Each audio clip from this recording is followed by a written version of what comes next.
Arratsaldeon eta ongi etorri bertan berria albistegira. Gaur martxoaren 22 da asteartea, hauek dira Iruña herriak eta Nafarroak utzitako albiste nagusienak. Nafarroko garraiolarien elkarteak Tradisna trakzio buruen, kamioien eta furgoneten martxa motela deitu du gaurko Iruñeko erdigunea zeharkatzeko. Astelehenean indarrean sartu da trafiko eta bide segurtasunaren lege berria. Nafarroko gobernuak Ukrainiako gerrak eragindako ondorio ekonomikoi buruzko proposamen sorta helarazi dio Espainiako gobernuari. Nafarroko gobernuak 700.000 euro inguru bideratuko ditu 2022an hurbileko merkataritzan lehiakortasuna hobetzeko eta ekintzailetza sustatzeko. Nafarroko 78 enpresa joango dira urteko nekazaritzako elikagaien azoka nagusietara. Foru komunitatean basoen kudeaketa iraunkorraren alde agertu da basoen nazioarteko egunean. Saharar herriaren aldeko protesta eginen da asteazkenean Espainiako gobernuko Nafarroko ordezkaritzaren aurrean. Ilundain kardinala ikastetxe publikoaren ondoko disuasio aparkalekuak hiriko instalazio fotovoltaiko handiena hartuko duten pergolekin beteko ditu aparkalekuak. Toki entitatei 300.000 euroko laguntzak emateko deialdia deitu da kirol instalazioak berritzeko. Arrazaren gatiko diskriminazioaren aurka ez den kultura ezberdinetako 6 personak Julio Caro Baroja, bigarren hezkuntza institutuko ikaslei jarrera arrazistei nola aurre egin azaldu diete. San Cristobal gotorlekuko 15 presoren gorpuzkiak desobiratu dituzte Berriozarko hilerrian. Eredu neoliberala eta greenwashinga berriztagarriak bai, baina horrela ez mahai inguruan egin zen atzo Iruñako katakraken. Zabalik da oinako deietan programarako proposamen eszenikoak aurkezteko deialdia. Iruñeko udalak Eskandinaviar erako 12 ibilaldietarako izen emateak irekiko ditu udaberri honetan. Pascal Bodeten Bale, punto de vista jaialdiko filme onenari saria.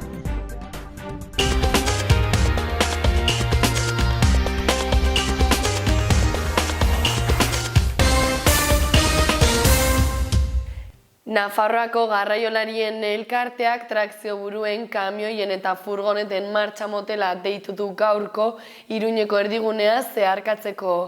Espainiako gobernuak 500 milioi euroko neurriak iragarri ditu garraiolarientzat gasolina merkatzeko. Dagoeneko 8 egun daramatzate greban. Tradisnak deitutako eta Iruñako erdigunea zeharkatuko duen trakzio buruen, kamioien eta furgoneten martxa motela astearte honetan gaur goizeko 10etan atera da Imarko indik. Tradisnak jakinarazi duenez AP15 Zaragoza hiribidea Bianako Printzia, Nafarroa Behera, Beloso Aldapa, Bizkarmendia biribilgunea, Arre, P30, AP15 eta garraioaren hiria zeharkatuko ditu. Azken hilabetetan, autonomoak eta errepideko salgaien garraioan aritzen diren enpresa txiki eta ertainak bereziki sufritzen ari dira gasolioaren prezioaren igoera bortitza. Duela urtebete baino 40% altuagoa den prezioaren kontroli gabeko igoera horrek eta garraiolariak bezeroengan eragina izateko aurkitzen ari diren oztopoek sektoreak bizi duen egoera larria markatzen ari dira. Eta ziurgabetasun handia sortzen ari da profesional hoien artean. Horrez gain, beste arazo batzuk ere aipatu dira. Garraioen prezio baxua, lehia desleiala, gaixotasun profesionalak ez aitortzea, edo erretiro aurreratu ez hartzea, garraio arintzea ezinezkoa den egoera kaotiko batean murgiltzen ari baita, adierazi du Tradisnak. Bestetik Espainiako gobernuak eta garraio sektoreko enpresa nagusiek 500 milioi euroko neurriak adostu dituzte gasolioaren prezioa merkatzeko eta erregaien garestitzeak eragin duen krisiari aurre egiteko. Erregaien zergari hobari fiskalak aplikatzea hitzartu dute, berez Espainiako gobernua eta garraio enpresen ordezkariak datorren ostiralean bilduko dira hobari horren zenbatekoa zehazteko, baina Sánchezen exekutiboak aurreratu du diru laguntza 500 milioi eurokoa izango dela. Astelehenean indarrean sartu da trafiko eta bide segurtasunaren lege berria. Besteren artean 3 puntutik 6ra igotzen dira telefono mugikorreko gailuak erabiltzeagatik kendu beharreko puntuak eskuarekin eutsiz gidatzen den bitartean. Atzo, astelehena sartu zen indarrean trafiko eta bide segurtasunaren lege berria. Distrakzioen artean 3 puntutik 6ra igotzen dira orain telefono mugikorreko gailuak erabiltzeagatik kendu beharreko puntuak. Eskuarekin eutsiz gidatzen den bitartean. 2016az geroztik, gidatzean izandako distrakzioak dira istripu hilgarrien lehen kausa. Segurtasun uhala eta babes elementuei dagokionez, segurtasun uhala aurra lotzeko sistema, kaskoa eta nahitaezko gainerako babes elementuak ez erabiltzeagatik edo behar bezala ez erabiltzeagatik kendu beharreko puntuak 3tik 4ra igo dira. Izan ere, zirkulazio istripuan hildako 4 pertsonetatik batek segurtasun uhala erabili gabe jarraitzen zuen. Abiadurari dagokionez, autoek eta motorrek bertze ibilgailu batzuk aurreratzen dituztenean errepide arruntetako abiadura mugak 20 km/ordutan gainditzeko aukera kentzen da orain. Alkoholari dagokionez, edozein ibilgailu gidatzen duten gidari adingabek ezin izango dute 0tik gorako alkohol tasarekin zirkulatu, odolean zein botatako arnasan aldatzen ez den arau haustea da, oso larritzat tipifikatuta jarraitzen du. 500 euroko isunarekin. Berzetik txirrindularien segurtasuna areagotzen da eta derrigorrezkoa da noranzko bakoitzeko erreibai baino gehiago duten bideetan txirrindulariak edo ziklomotorrak aurreratzen direnean erreiz erabat aldatzea. Gainera, 4 puntutik 6ra igoko dira, txirrindulariak arriskuan jarriz edo oztopatuz aurreratzen denean, kendu beharreko puntuak nahitaezko gutxieneko, 1,5 metro tartea utzi gabe, debekatuta dago halaber, bizikleta erreian edo bizikleta bideetan gelditzea edo aparkatzea. Bestetik, txartelaren puntuak berreskuratzeari dagokionez, 2 urtean bateratzen da puntuak kentzen dituen arau austerik egin gabe igaro beharreko epea. Gidari batek hasierako puntu saldoa berreskuratu ahal izateko. Berzetik gidabaimeneko 2 puntu berreskuratu ahal izango dira, segurtasunez eta eraginkortasunez gidatzeko ikastaroak egiteagatik. Arau hauste larria izatetik oso larria izatera igaroko da istripuak edo suteak eragin ditzaketen objektuak bidera edo inguruetan botatzea. Arau hauste horrek 6 puntu galtzea eta 500 euroko zeapena dakar. Azkenik baimenduta dago, ari gabeko gailu ziurtatuak edo homologatuak erabiltzea motorreko eta ziklomotorreko gidariak babesteko kaskoan, komunikatzeko edo nabigatzeko beti ere gidatzeko segurtasunari eragiten az badio. Nafarroako gobernuak Ukrainako gerrak eragindako ondorio ekonomikoei buruzko proposamen sorta helarazi dio Espainiako gobernuari. Erakunde ekonomiko eta sozialek igorritako proposamenen ondorioz, Nafarroako gobernuak egindako dokumentu baten parte dira joan den asteko ekonomia eta gizarte arazoetarako batzordearen bileran eskatu zitzaien bezala. Nafarroko gobernuko lehendakariak proposamen sorta bat helarazi dio Espainiako gobernuari Ukrainaren inbasioak eragindako ondorio ekonomikoi aurre egiteko, bereziki lehengaien eta energiaren prezioen igoerari. Lehendakariak adierazitako proposamenak Europar Batasunaren baitan hala nola maila nazionalean aplikatu beharreko aldaketak dakartza. Helburua da Espainiako gobernuak horiek martxoaren 24ko eta 25ko Europar Kontseilura eramatea edota ministroen kontseiluak datorren martxoaren 29an onartuko dituen neurriekin atxiki ahal izatea. Lehendakariak erantsi du ez dituela baztertzen neurri osagarriak Nafarroko Foru Komunitateko aginpideen arabera. Aste honetan, amaieran, Bruselan ospatuko den bilerara eramateko proposamenen artean, Nafarroak proposatzen du aldatzea energiaren prezioaren finkapen sistema. CO2aren konpentsazio sistema edo ahalbidetzea zerga moten murrizketa hidrokarburoetan edota edozein kasutan kolektibo jakin batzuetarako laguntza zuzenak. Lehendakariak adierazi du energia eta elikadura mailan Europaren mendean egoteak kezka eragiten diola eta ekintza zehatzak eskatu ditu mendekotasuna murrizte aldera, adibidez, transizio energetiko berdearen azelerazioa eta nekazaritza arloko ekoizpena edatzeko nekazaritza politika bateratua. Gobernu zentralari proposatutako ekintzen artean, Nafarroak lege aldaketak eskatzen ditu herrialde politika bat finkatzeko hidrokarburoen zergarekin lotura duen neurrian.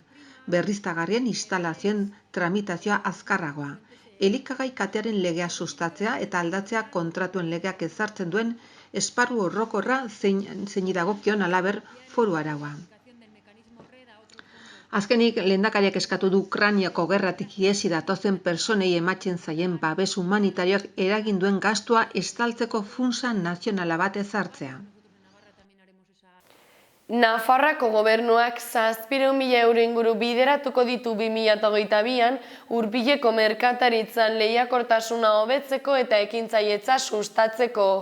Diru laguntzak eskatzeko epea apirilaren 19an amaituko da egun hori barne. Nafarroko gobernuko turismo, merkataritza eta konsumo zuzendaritza nagusiak 687.160 euroko laguntzak emango ditu 2022an, txikizkako merkataritza enpresen lehiakortasuna hobetzeko eta merkataritza sektorean ekintzailetza sustatzeko. Diru laguntzak eskatzeko epea apirilaren 19an bukatuko da, egun hori barne. Diru laguntza horietarako aurreikusitako guztizko zenbatekotik 450.000 euro egungo saltokiak modernizatzeko eta eraberritzeko izango dira. 140.000 enpresa berriak sortzeko, 80.000 berariazko proiektu batzuetarako ala nola, saltokiak eskualdatzeko eta 27.160 euro merkataritza ez sedentarioa edo ibiltaria bultzatzeko.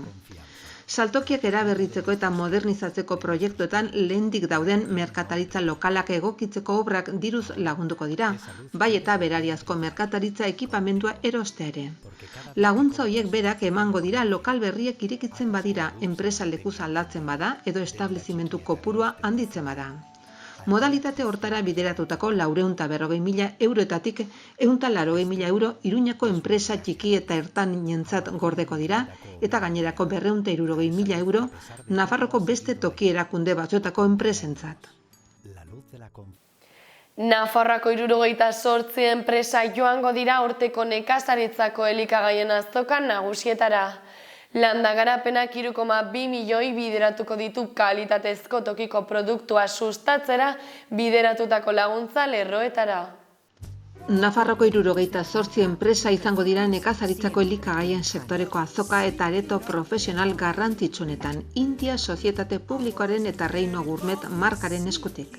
Pandemiak markatutako 2 urteren ondoren berriz ere egiaztatu da Nafarroko enpresek interesa dutela datozen hilabetetako hitzordu profesionaletara joateko, kalitatezko produktuak sustatzeko. Landa garapeneko zuzendari nagusia Fernando Santafe pozik agertu da hitzordu profesionalak itzuli direlako. Hitzordu horiek gure kalitatezko nekazaritzako produktuak nabarmentzeko aukera paregabea dira. Sailak konpromiso sendoa baitu haiekin. Sustapena kontsumitzailearen aintzatespen eta balorazio maila nahikoarekin jartzen du produktu merkatuan eta horretarako ekitaldi honetan aurrekontuaren 3.200.000 euro erabiliko dira. Aurtengo agendak 2 urteko pandemiaren ondoren itxiko dira. Alde batetik 2020an Nafarroa Estan elkartuarekin joaten zen nekazaritzako elikagaien azoka guztiak bertan behera geratu ziren urte hartako martxoan hasitako osasun krisiaren ondorioz. Eta bertzaldetik 2021 izan zen ohiko azoka jarduera udazkenera mugatu zen urtea. Hainbat data aldaketarekin eta kasuren batean baita baliogabetzeekin ere. Halere 2022an azoka eta areto profesional garrantzitsuenak pandemiaren aurreko urteetako normaltasunarekin programatuko dira berriro. Eta Nafarroko enpresek estan bateratu berean parte hartzeko interesa agertu dute. Foru komunitatea basoen kudeak eta iraunkorraren alde agertu da basoen nazioarteko egunean. 2021an mozteko baimendutako volumenaren 60%ik baso kudeak eta jasangarriaren ziurtagiriaren zigilloa izan du, eta kopuru hori 84 igo da mendi publikoen kasuan. Kontsumoa eta ekoizpen jasangarriak lelopean 2022ko basoen nazioarteko eguna ospatu zen atzo, eta helburua ikusaraztea zer nolako garrantzia duen bai pertsonentzako bai planetarentzako zur jasangarria aukeratzeak dituen onura ekologiko, ekonomiko eta sozialengatik. Foru komunitateak bat egiten du ospakizunarekin eta 2019an onartutako Nafarroko babes baso agendarekin bat datorren basokudeak eta jasangarriaren alde egiten du. Agenda horren ardatzetako bada baso sektorea sustatzea, konserbazioaren eta aprobetxamenduaren arteko orekan oinarrituta. Izan ere, 2021an Foru Erkidegoan mozteko baimendutako 240.085 metro kubikoetatik 60%ak baso kudeaketa jasangarriaren ziurtagiriaren zigiloa izan du eta kopuru hori 80%ra igo da mendi publikoen kasuan. Nafarroko baso aprobetxamentuak baso kudeaketa jasangarria baten emaitza da, emaitza sozialki justuak ingurumenarekin arduratsuak eta ekonomikoki bideragarriak bermatzen dituena. Bai eta produktibitatea ez ezik biodibertsitatea eta baso ekosistemen prozesu ekologikoak konserbatzearen. Gainera, egungo testu inguruan ateak irekitzen dizkio klima aldaketaren aurkako borrokari, bi alderdietan, arintzea eta egokitzea. Baso kudeaketa jasangarria funtsezkoa da basoek karbono baitzeko duten gaitasuna mantendu eta handitzeko, klima aldaketaren aurkako arintzen neurrietako bat baita.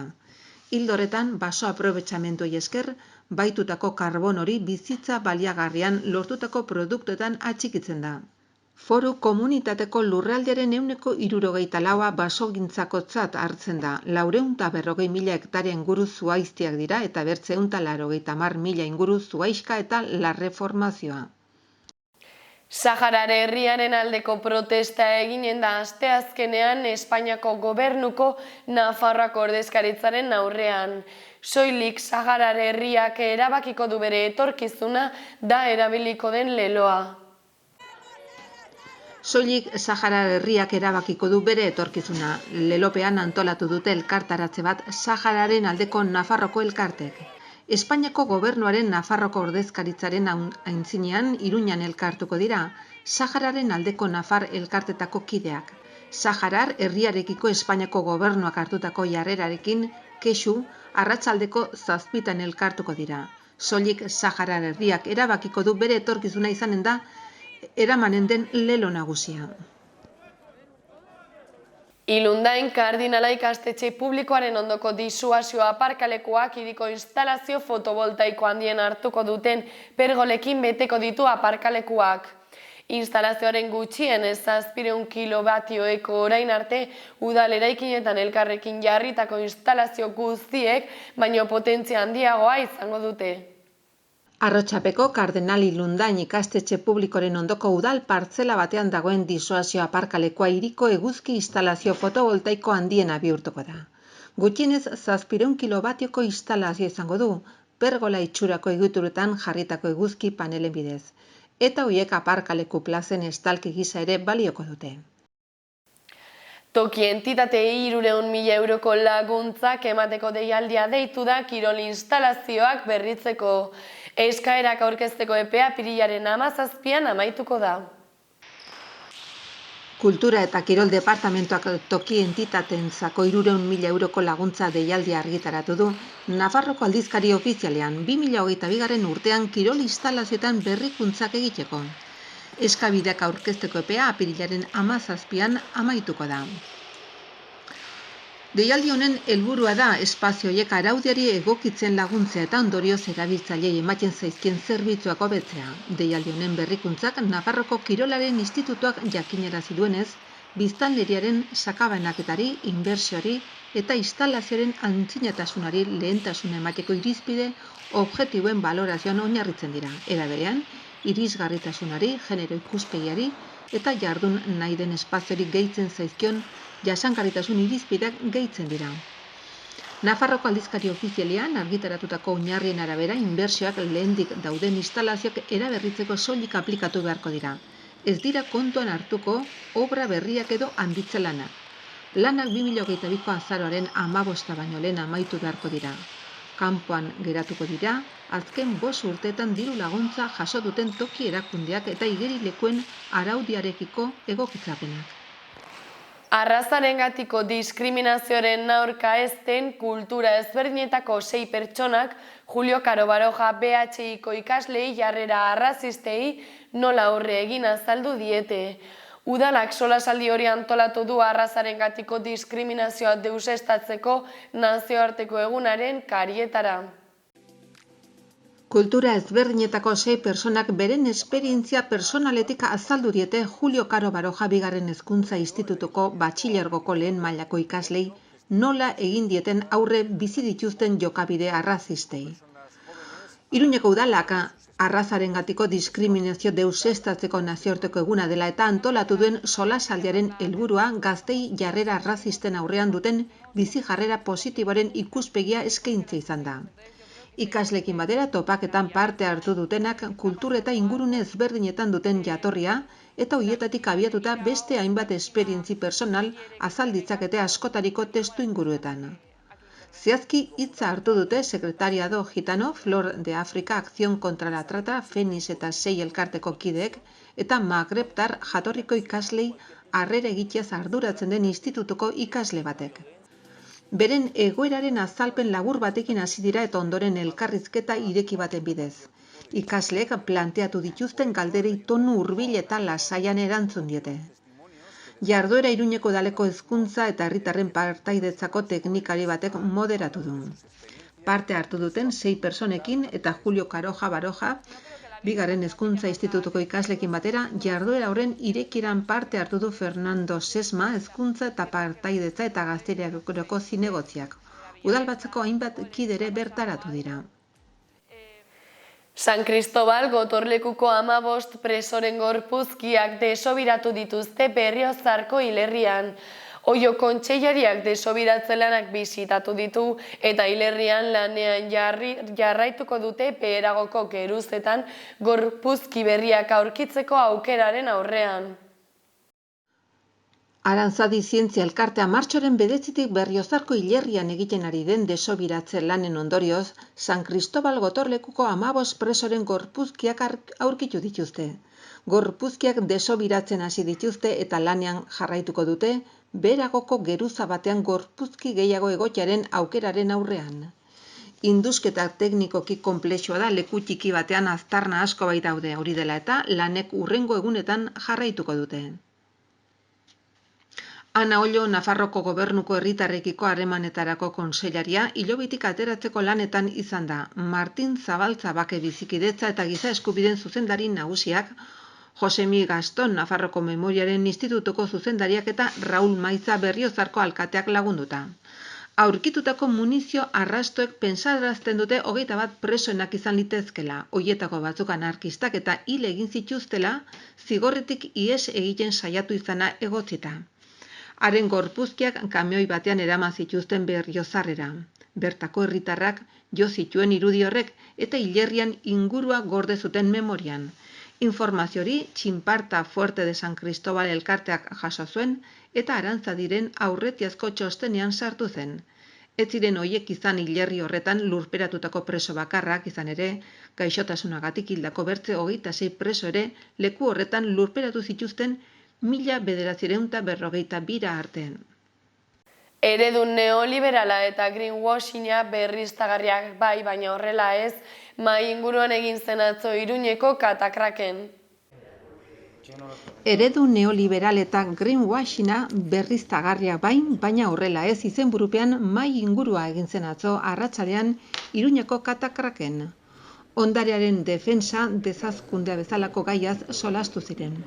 Parte hartzaileak izan ziren Latinoamerikako multinazionalean behatokia Gonzalo Ortiz de Zárate, sustrai erakuntzatik Pablo Llorente eta Roberto Pascual Orcajo Pasqui. Energia ereduei buruzko ekonomia solidarioaren 15. jardunaldiak burutzen ari dira martxoaren 21 eta 28 eta apirilaren 4 Iruñeko katakrak eta kondestableren jauregiko hitzaldi aretoetan. Atzoko mahai ingurua izan zen lehenbiziko saioa. Edizio honetan Reas Navarrak energiari buruzko eztabaida jarri du ardatz, gaur egun indarrean dagoen energia eredua gainditzea eta Nafarroan dauden alternatiben bozgorgailu gisa. Energia eskubide bada, osasuna, etxebizitza eta hezkuntza bezala ezin da utzi pribatizazioei esker eta pertsonen eta ingurumenaren kontura urtetan irabazi duten korporazioei esku. Energia ekoizteko ereduaren aldaketa baten aurrean gaude petrolio merkea amaitzearekin batera. Energia fosil berrizta ezinen prezio handitu egiten da eta klase herrikoien poltsikoak uzten dira kasino energetiko hori kontrolatzen eta kudeatzen dutenen banku kontuak gizentzeko.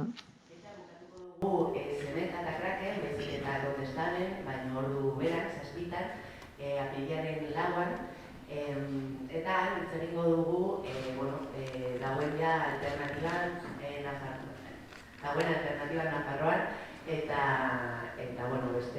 beste modu bat hori nola dagoia funtzionatzen, ez? Zabalik da Oinako Deietan programarako proposamen eszenikoak aurkezteko deialdia. 2022an 3. edizioa beteko du arte eszenikoen arloko profesionalak laguntzea xede duen egitasmoak. Nafarroko Gobernuak kulturako zuzendaritza nagusiaren Bianako Printzia instituzioaren bitartez eta Baluarte Fundazioak 3. Oinako Deietan programa sustatu dute Nafarroko arte eszenikoen arloko profesional lagundu, lurraldeko kultura programazioa diversifikatu eta antzerkia, zirkoa, magia edo dantza ikuskizunetarako espazio berriak aurkitzeko. Hala publikori kultura eta arteaz gozatzeko bestelako esperientzia proposatzeko. Programa honek Nafarroko konpainien formatu txiki edo ertaineko ikuskizunak eramango ditu abuztuan espazio ez konbentzionaletara, hala nola, monasterioetara, aztarnategi arkeologikoetara, gazteluetara, basoetara eta ondare kultural eta natural handiko beste leku batzuetara. Horrela, bai tokia, bai proposamen artistikoak elkar aberastuko dira eta ikusleak bien edertasunaz gozatu ahal izango du esperientzi berean. Nafarroko konpainia eszeniko profesionalek gaurtik aintzinera aurkez ditzakete beren proposamenak programazioaren aukeraketan kontuan har daitezen. Deialdiaren oinarriak eta izen emateko imprimakiak Baluarte Fundazioko webgunean konsulta daitezke. Lengoaia eszeniko ezberdinak dituzten proposamenak eta ikusle ezberdinei zuzendutako ikuskizunak egongo dira programazioan aukeraketan, ikuskizunen kalitatea eta espazioen egokitasuna kontuan hartuko da. Programazioan euskarazko proposamenen bat egotea ere ezinbestekotzat jotzen da.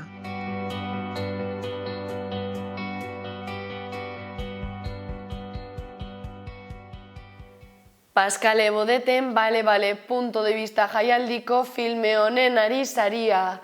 Ez naola kontsillaria jaialdiaren 16. edizioa itxi du kategoria ezberdinetako sariak banatu diren galan.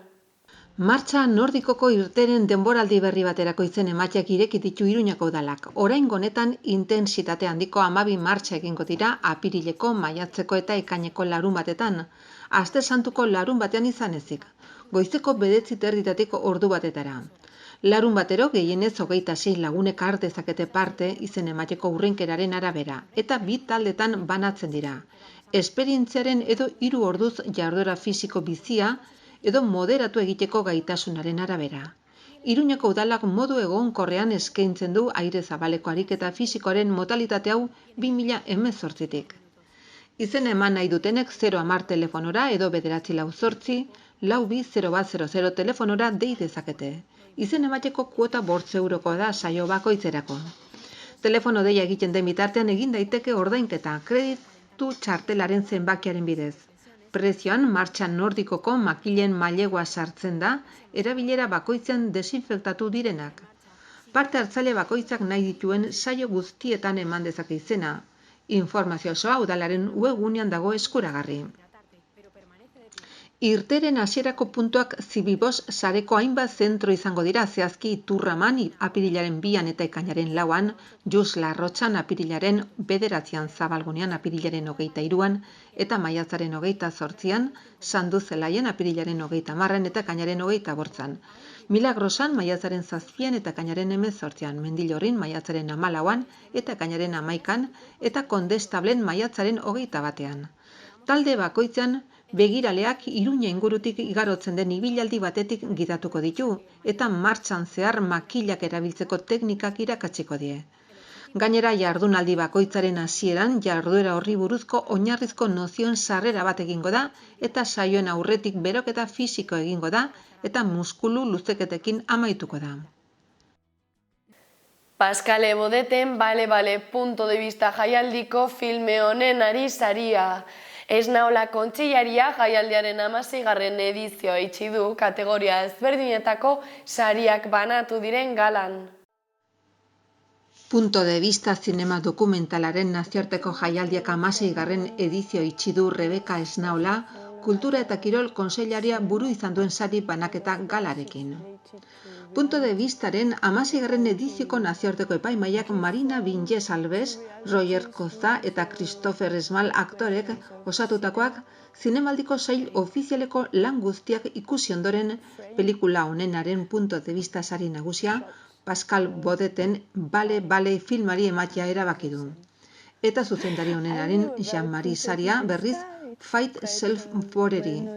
Epaimahaiak dio Bale 10.000 euroko pelikula honenaren saria lortu duena Asiako ipuin zahar bada lagun maitagarri baten erretratu eder honen katalizatzailea arima eroria, bere maiteekin zintzoki hitz egiteko beldurrik ez duena, baita horrek dakarren tensio guztiarekin ere. Filma elkarrizketa bikaina eta serpenteantea da, zerbait harrigarria etengabe erakusten duena. Elkarrizketa horrek inguruko munduaren ikuspegia lortzen du. Eta Joel izeneko txakur bat hitzik esan gabe solaskide funtsesko eta isil gisa laguntzen du. Zuzendari honenaren Jean Vigo saria 5.000 eurokoa Menji Zhang zuzendariaren Fairy Tale in 47 kilometro filmak irabazi du. Epaimahaiaren arabera eguneroko bizitzan egindako zinema delako, menderatu beharreko alderdi bakoitzarekin.